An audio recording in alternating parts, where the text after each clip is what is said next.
بسم الله الرحمن الرحيم. اللهم صل على سيدنا ومولانا محمد صاحب التاج والمعراج والبراق والعلم، دافع البلاء والوباء والقحط والمرض والألم.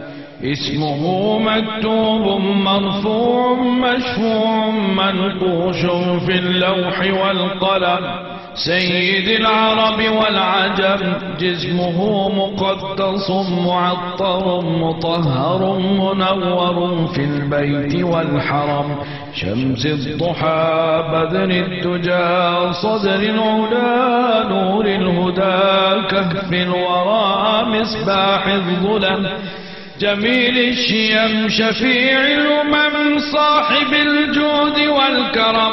والله عاصمه وجبريل خادمه والبراق مركبه والمعراج سفره وسدرة المنتهى مقامه وقاب قوسين مطلوبه، والمطلوب مقصوده والمقصود موجوده. سيد المرسلين خاتم النبيين شفيع المذنبين أنيس الغريبين، رحمة للعالمين راحة العاشقين مراد المشتاقين، شمس العارفين سراج السالكين مصباح المقربين، محب الفقراء والغرباء والمساكين.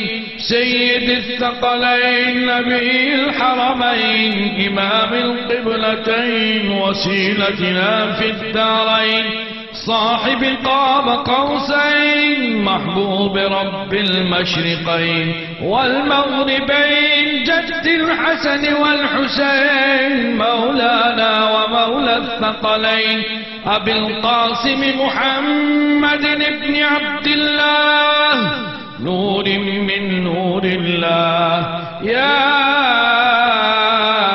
أيها المشتاقون بنور جماله صلوا عليه وآله وأصحابه وسلموا تسليما.